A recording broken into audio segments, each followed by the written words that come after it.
Good morning. Time check natin ay 7:30 ng umaga, araw ng linggo. Namimitas ako ng siling mahaba kasi meron akong tanim eh. Nag-live ako kaso lang naputol-putol. Ayun, meron pa ditong ilan ba? Tatlo, apat. Mabuti bumalik yung ano niya, yung taba niya, dahil dati medyo na ano to nalanta to. Dahil sa tinabingan ko kasi para hindi makita. Kaso lang wala sisira. May mahabang sili. Tapos mayroon pa akong yung siling mahaba-haba rin, yung tawagin dito sa Manila, labuyo. Tapos meron akong tanim na yung bulaklak na tuloy-tuloy yung mamulaklak, kakalanta nga lang may natira pang konti. Ewan ko kung anong pangalan ng halaman na to. Matinik siya kung hipuin, marami siyang matalas yung kanyang dahon, mayroong halong tinik-tinik.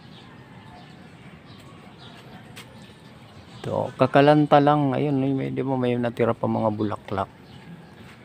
Ang daming bulaklak nung nakarang araw yan. Talagang punong-puno. Pero mayroon pang bagong sibol.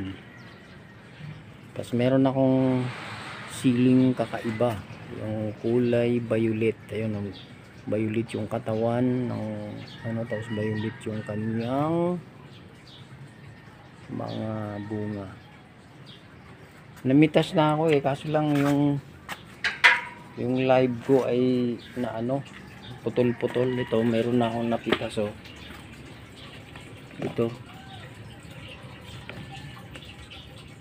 ito yung bunga ng violet, kulay pula na. Ayun kulay pula yan. Tapos dito itanim ko to kaagad para mamunga. Ito lang kasi lang, nag-iisang hinog pa lang. Tapos meron din akong siling yung maliliit, kung tawagin sa probinsya ay siling kulikot. Galing pa to sa punla sa Binangunan. Sarap to sa kinilaw, maanghang. Tapos meron ako ditong buto na lansunis. Tapos sinanuhan ko rin ng mga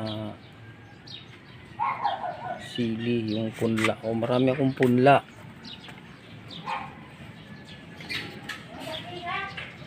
Yan yung pinagkaabalahan ko dito pag umaga tsaka hapon.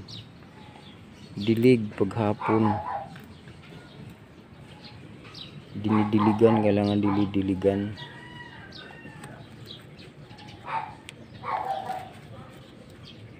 Ipunla ko to rito para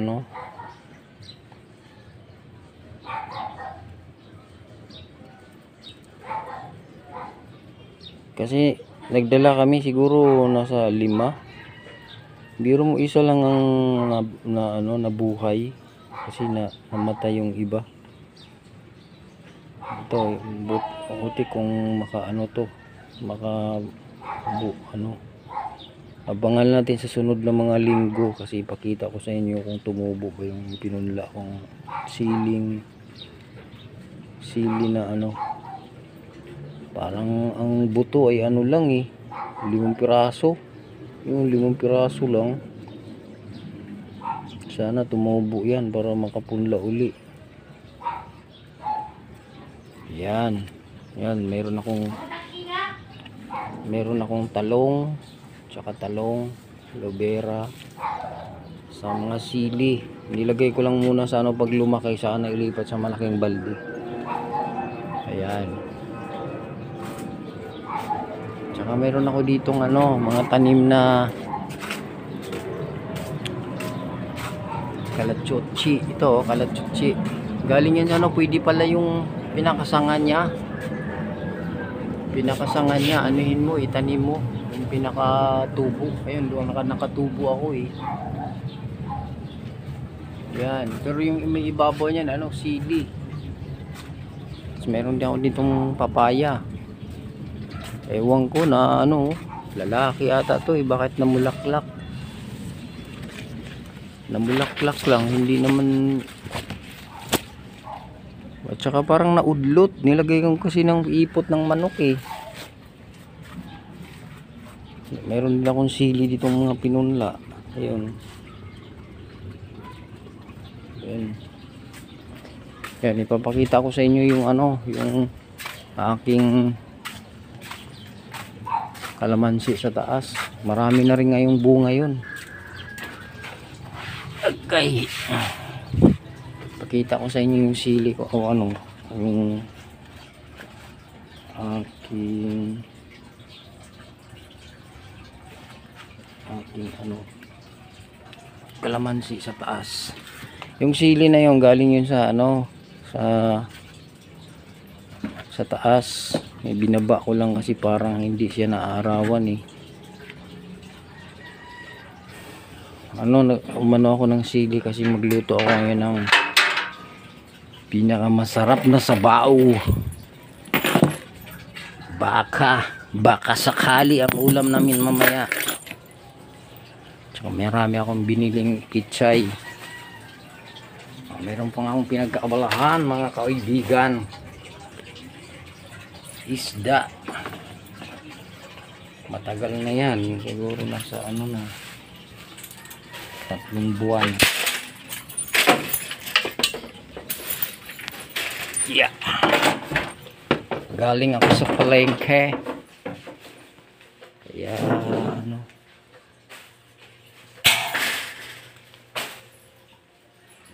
galing sa palengke si Boy. Nagmiyay-miyay si Boy. Akit tayo sa taas. Ito ang aming tahanan. Munting tahanan mga tol.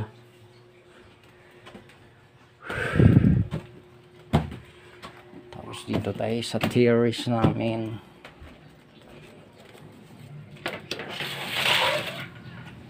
Ayun, may tanim dito si Inday Bararay na ano, mga litos ba to? Parang pitsay ata to ah. Ano, galing ilalim yan, may tubig.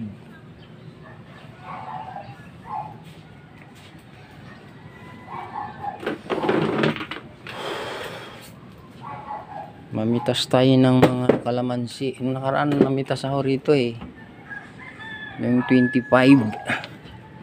Ayun, ang dami ko pang punla oh.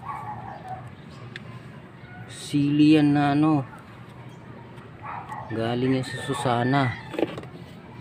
Nalanta na nga yung iba, inano ko kasi sa mga tinula, yung dahon ng sibuyas Bombay. Sibuyas Bombay to na ano, sibuyas yung ano na yun, tinry ko lang itanim. Ayun oh, ang daming bunga ngayon oh. May hinog. Ayun, ang daming hinog. Hinog lang kukunin natin kasi mamaya siguro maganda siguro mag-ano ng juice, kalamansi juice. Ayun oh, ang daming hinog mga tol.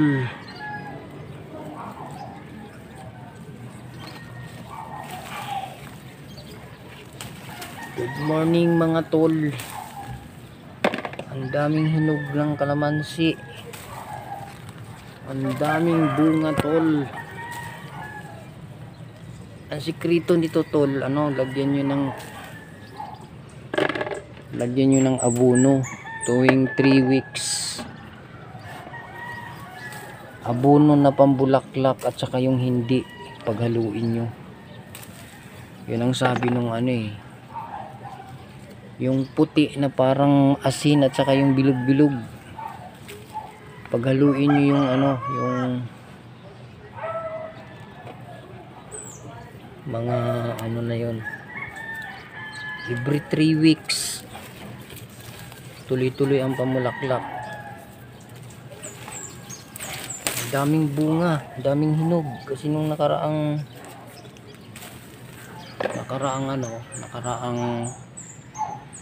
nung 25 Pasko kumuha na ako dito pang babad sa manok. So, meron din akong tanglad dito ko lang nilagay sa terrace. May luya, ganun lang para pag kunwari may kinilaw, pitas ka na lang. Hayahay pa sa pulis. Ano to tol, ano, 3 bisis to ng mulaklak kasi ano to may nalaglag pa lang ng mga ano, may nalaglag na mga maliliit.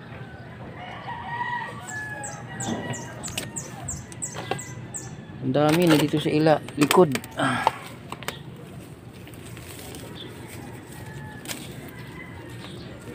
Gawin natin itong kalamansi juice mga tol. Oh, ang dami, ang lalaki oh.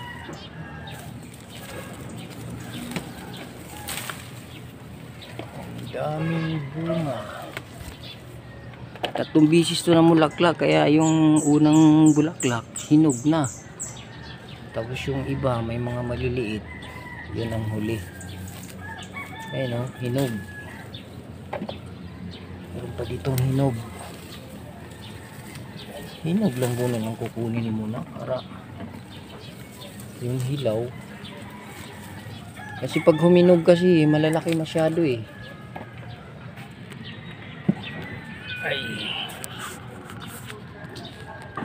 Ayun. Tsaka mayroon akong ditong kalabasa na malapit na mahinog. Habit na mga pitas. Agoy. Effective to rito, nilagyan ko lang ng ano, ng usli, tapos lagyan ng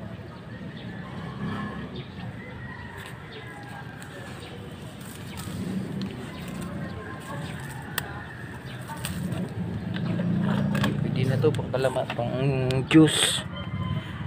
Sunod naman ulit. Ayun, pwede na gulayin ata.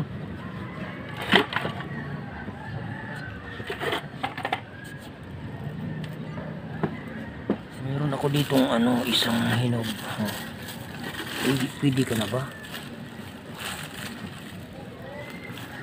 Kulang pa siguro, saka na lang, sunod na linggo na lang yan. Isa lang ano, yung isa napunit eh.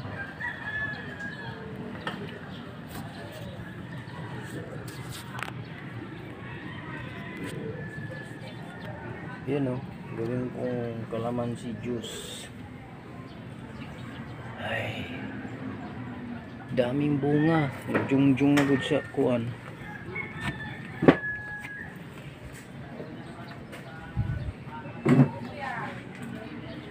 Oh, hanggang dito na lang tayo dahil mahaba-haba na. Good morning sa lahat. Ayun, yung mga sili ko dun sa baba kanina. Bye-bye.